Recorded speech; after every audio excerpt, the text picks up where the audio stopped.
السلام عليكم ورحمة الله وبركاته. الحمد لله وأصلي وأسلم على من بعث رحمة للعالمين. أيها الأحبة الكرام وأيها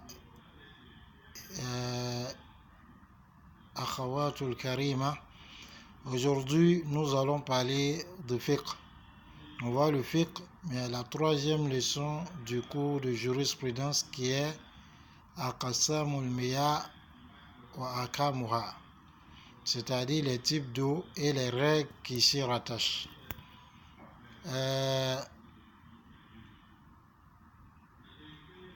الماء جملة ينقسم إلى قسمين طهور ونجس. L'eau, alors de façon générale, se répartit en deux grandes catégories. Il y a l'eau pure purificatrice, et donc c'est une eau purifiante, et puis il y a l'eau qui est souillée. Certains savants ont parlé d'une troisième catégorie, mais comme l'a dit Cheikh Islam Ibn Taymiyyah rahimahullah, ce qui est authentique, c'est qu'il y a une seule catégorie. Concernant la première catégorie d'eau, qui est l'eau purifiante, c'est quoi cette eau? هو الماء الطاهر الباقي على أصل خلقته كما خلقه الله تعالى. C'est l'eau qui est pure et qui est restée suivant sa nature sur laquelle Allah subhanahu wa ta'ala l'a créée. Et cette eau, quel est son statut? Hukmuhu.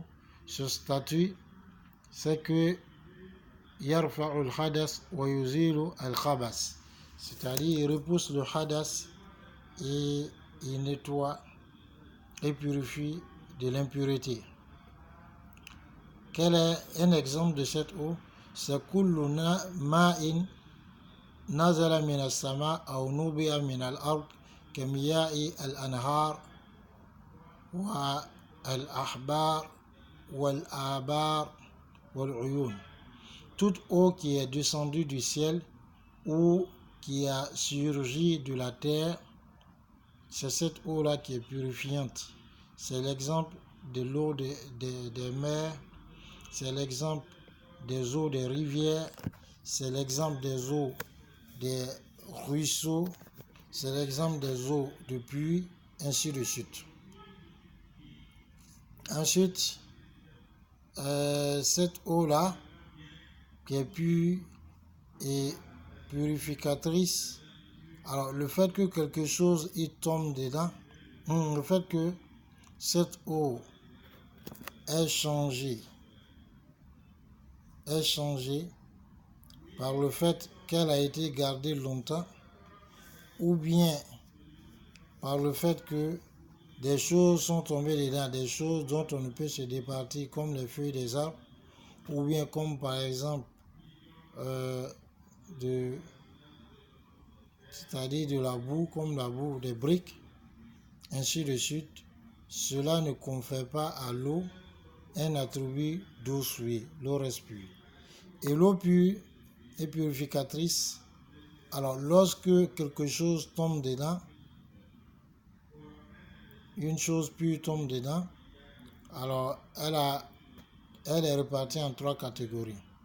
Soit la chose pure tombe dans l'eau purificatrice et ne parvient pas à changer l'une des caractéristiques de l'eau, ni son odeur, ni son goût, ni sa couleur, alors cette eau-là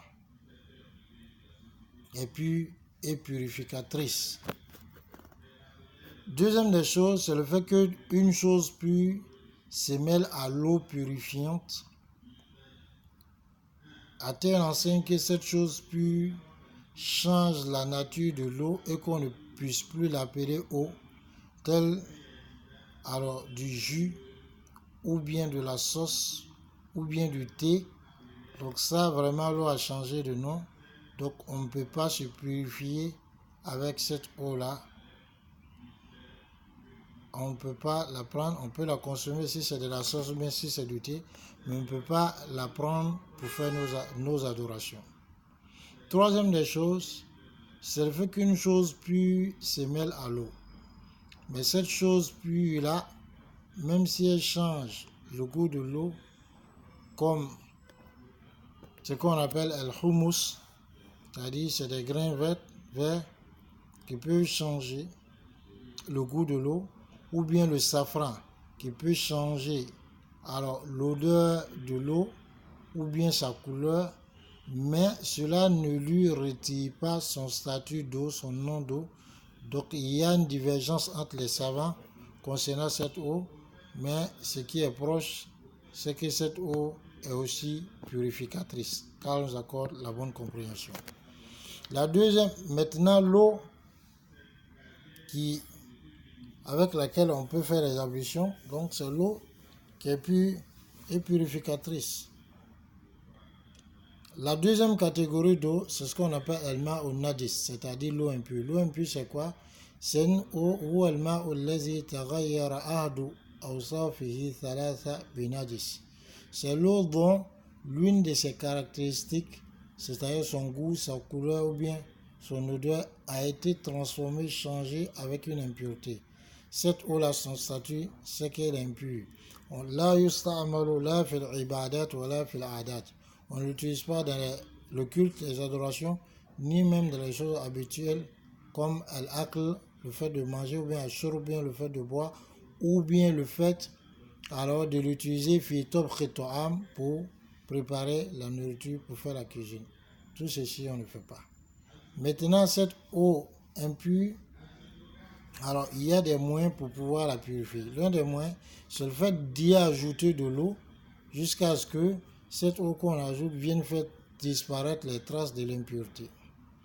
Ou bien alors, le fait de garder pendant longtemps cette eau. Et si cette eau a été gardée pendant longtemps et que par l'effet du temps, alors les traces de l'impureté sont quittées, c'est-à-dire le goût qui avait changé, donc est revenu à lui-même, l'odeur, de même que alors la couleur, donc alors cette eau-là redevient saine et purificatrice. Une troisième chose, c'est d'utiliser les techniques modernes par lesquelles on purifie l'eau, telles que l'eau de javel ou bien d'autres moyens qu'on utilise. Par exemple, souvent les eaux d'évacuation, il y a des hôpitaux, les gens les purifient. Par des moyens techniques et modernes. Et tout autre moyen technique et moderne par lequel on peut purifier l'eau, donc on utilise cela. Et si c'est prouvé que c'est purifié, cette eau devient purificatrice. Maintenant, lorsque l'eau impure ou lorsqu'une impureté se mêle à l'eau, on a trois niveaux. Lorsqu'une impureté se mêle à l'eau purificatrice, on a trois niveaux. Soit l'impureté transforme cette eau purifiante de telle sorte qu'elle change l'une de ses caractéristiques, comme elle a changé son odeur ou bien son goût ou bien sa saveur, cette eau est impure à l'unanimité des savants. La deuxième chose, c'est lorsque cette impureté tombe dans l'eau purificatrice et que cette eau purificatrice est en très grande quantité et que elle n'a pas changé l'une des caractéristiques de l'eau, alors cette eau reste pure comme les savants l'ont dit. La troisième des choses, c'est lorsque alors l'eau où l'impureté a été mêlée à l'eau qui est purifiante, alors qu'elle est petite et que l'impureté n'a pas changé l'une de ses caractéristiques. Il y a divergence entre les savants à ce niveau, mais ce qui est sûr, c'est que cette eau est purificatrice. Parce que d'après Rasulullah sallallahu alayhi wa sallam a dit, Al-ma'u la yunaddisu shay. Inna al-ma'a tahurun, l'eau est purificatrice, la yunaddisu shay, rien ne la rend impure. Et l'hadith c'est rapporté par Tirmizi et authentifié par Cheikh Al-Albani rahimahullah. Alors, ce qu'on retient de ce hadith, c'est que l'eau reste impure jusqu'à ce que l'eau reste purificatrice. Et que les savants, leur consensus a dit que si cette eau a été transformée, changée, l'une de ses caractéristiques a été changée avec une chose impure, cette eau devient impure. Mais ici, la caractéristique n'a pas été changée Donc, on retourne à la base qui est la pureté de cette eau. Et concernant la preuve que toute eau descendue du ciel ou sortie de la terre est pure, c'est ce que il y a le verset 48 de la Sourate Al-Furqan, Sourate 25, le discernement, où Allah dit et nous faisons descendre du ciel une eau purifiante, c'est-à-dire pure et purificatrice. De même, Rasulullah sallallahu alayhi wa sallam a dit au sujet de l'eau de la mer que elle est purifiante, pure et purificatrice donc, et que les animaux morts ou ces animaux crevés, les animaux crevés de la mer sont aussi licites. L'hadith est rapporté par Malik dans son Muwatta et authentifié par Cheikh Al-Albani, car nous accorde la bonne compréhension. Donc ce qu'il y a à retenir, c'est qu'il y a deux grandes catégories d'eau: l'eau purifiante, c'est-à-dire qui est pure et purificatrice, et l'eau impure. Mais l'eau purifiante, il se peut qu'elle se mêle à une chose pure, donc il y a différents niveaux que nous avons détaillés. L'eau qui est impure, il se peut que l'impureté tombe dans une eau qui est purifiante. Alors cette impureté, avec l'eau purifiante, fait que l'eau est répartie en trois catégories, comme on l'a détaillé, car on nous accorde la bonne compréhension. Assalamu alaikum wa rahmatullahi wa barakatuh.